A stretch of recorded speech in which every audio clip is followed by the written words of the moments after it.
Скажите, как вам пришло сознание того, что война — это зло? How did you come to understanding that war is evil? I was in war. Он был на войне. I was a soldier for 4 years in 4 года он был солдатом the U.S. Army, в американской армии. and I served 6 months in Desert Storm. 6 месяцев он служил в операции «Буря в пустыне». So I've seen war, I've smelt war. Так что он войну и видел, и чувствовал на запах, и знает. Yeah, war is evil.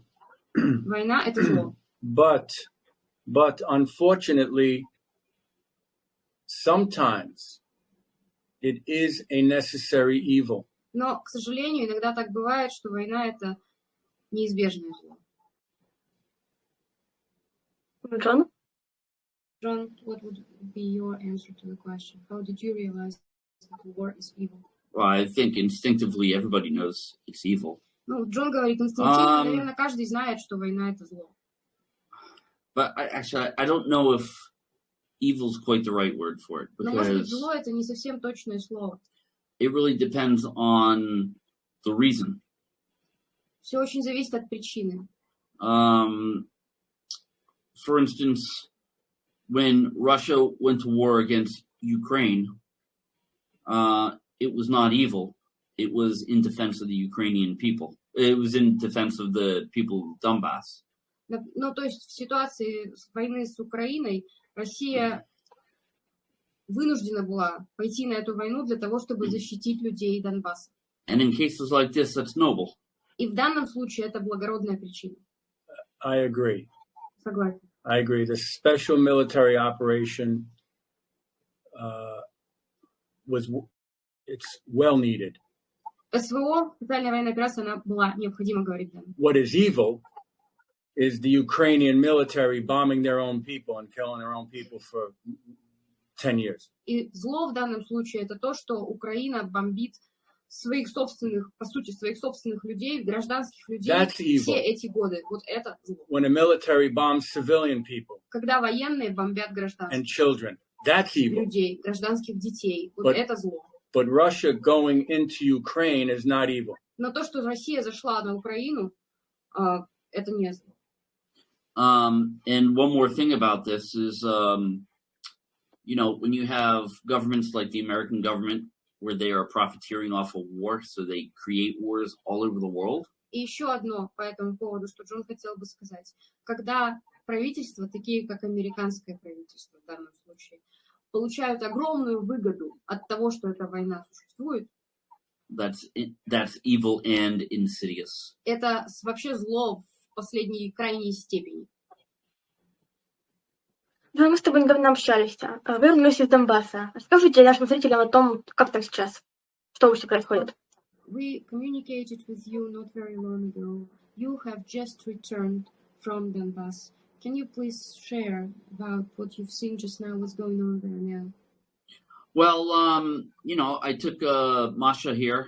We went to Azovstal. Джон отвез Машу на Азовсталь. She had never been there. А то я там еще не была. We've driven by it, but мы только мимо проезжали.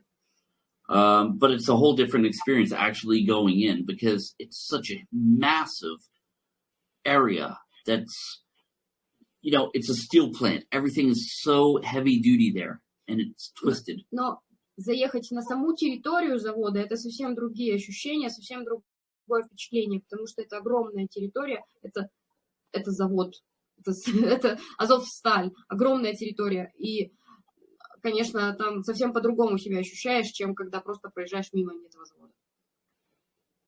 Даниэль, есть что-то общее, на ваш взгляд, в военных конфликтах в Сирии и в Донбассе? Is there anything in common in this war conflicts in Donbass and in Syria? Sure. Да. The war in Syria was caused by the United States because война в Сирии, она была обусловлена американцами, Америкой. Because the president there refused to take only 20% for his oil. Потому что президент отказался брать только 20% за нефть. Yeah, so when Bashar al-Assad came into power, the United States said, hey, we want your oil, we're going to give you 20%. And То he есть, said, когда Башар аль-Асад no. пришел к власти, США заявили, мы хотим твою нефть, а тебе вот 20%. Он отказался. Yeah, and so the United States perpetuated the war in Syria, just like they perpetuated the war in Ukraine. Соответственно, США устроили войну в Сирии точно так же, как они устроили войну сейчас на Украине. Даниэль, что есть добавить? Would you like to add something? Well, I agree with John. Согласен с Джоном полностью. I also believe the reason why the U.S.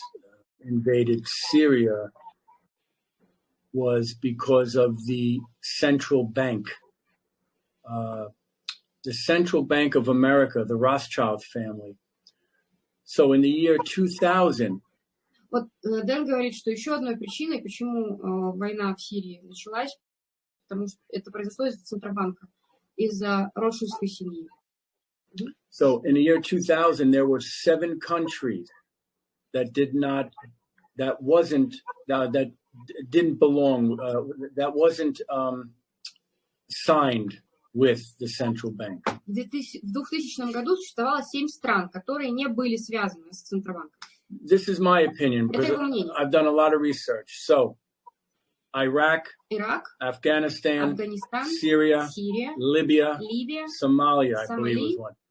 Those countries Эти in страны 2000 в 2000 году were not with the central bank, никак не относились the American central bank. к американскому Центробанку. The leaders did not want to join. Лидеры этих стран не хотели вписываться в эту систему, присоединяться к ней. So, from 2000 to 2012, I think they invaded 5 of those countries out of 7. Из 7 стран в 5 стран произошли эти вторжения в период с 2000 по 2012 год. So the U.S. government invades countries for oil. США, оно воюет со странами за нефть, But also, I believe, because вторгается в эти страны из-за нефти, да, но также, once they invade the country and they're in that country, they can put in place their government. как только они завершают это вторжение, остаются внутри этих стран, они ставят свое правительство там. And then, because many people don't realize when you join the central bank, that country becomes a corporation.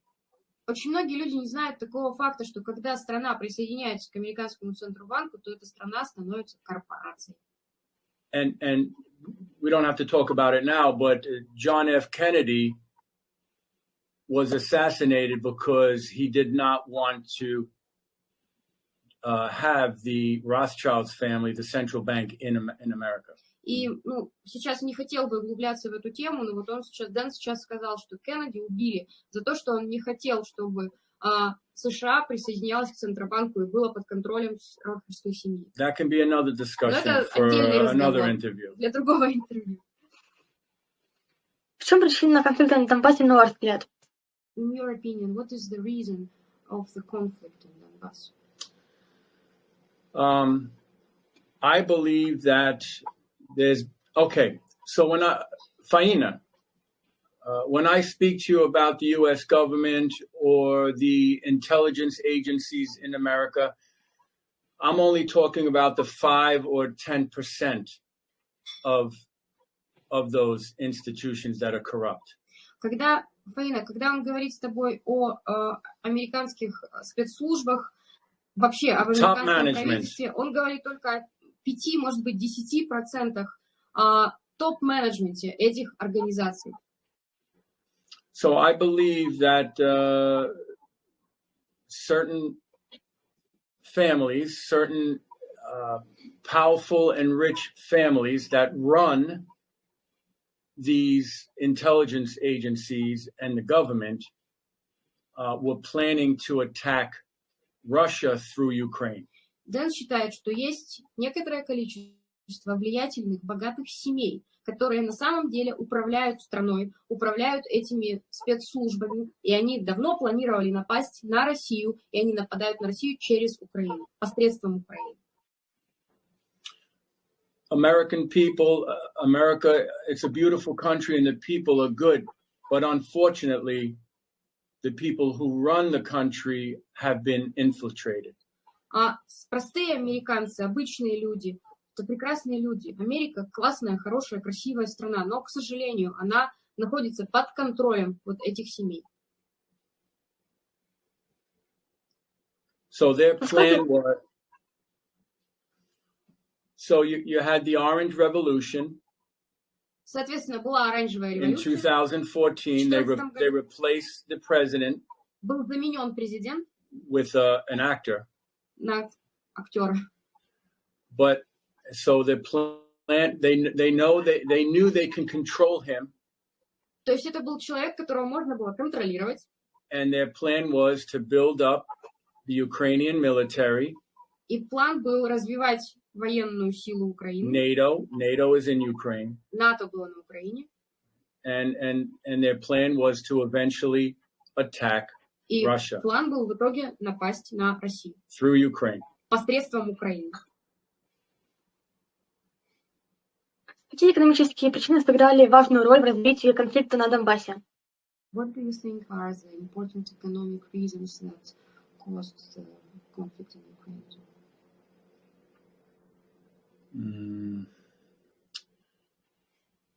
Well, I believe that America is trying to protect what they have in Ukraine.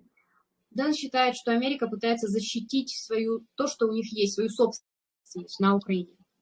There's a lot of corruption in Ukraine, На Украине очень сильно развита коррупция. and unfortunately, America is involved in this corruption. И, к сожалению, Америка вовлечена в эту коррупцию абсолютно. I don't believe they ever thought Russia would enter Ukraine. Наверное, они не верили, что Россия действительно войдет на Украину. So, but now that Russia is protecting its borders and protecting its citizens and country Но сейчас, когда Россия защищает свои границы и своих граждан from NATO presence and от натовского присутствия, European soldiers are in европейских солдат, которые там Ukraine, на Украине, now they don't want to have a ceasefire because they're protecting their interests in Ukraine. сейчас они не хотят прекращать огонь, потому что они защищают свои интересы на Украине. Again, this is my Опять же, opinion. это его It's my мнение. opinion. Он вот так лично считает. Джон? Well, my opinion's a little bit different. У Джона мнение несколько другое. The United States has been pushing, in my opinion, for war for a very long time. США давила эту войну очень долго. In 2014, the United States financed the overthrow В 2014 году США финансировала вот этот сброс правительства, to put Poroshenko into чтобы power, Порошенко поставить власть pro-American. проамериканского человека. And then recently, И недавно, before the special operation started, до начала СВО, even though, and Bernie Sanders said it very clear that there is no way Russia is ever going to let Ukraine be a part of NATO. и хотя Берни Сандерс четко сказал, что ни за что на свете Россия не позволит Украине стать частью НАТО, The CIA has always known that this is a red line, ЦРУ всегда знала, что это красная линия, and yet the Biden administration was actively pushing for it. и тем не менее администрация Байдена очень активно проталкивала эту идею. And the only reason they would do something like that is to start a war. И единственная причина, по которой они это делали, это чтобы начать войну. I think they, they are, this administration is in bed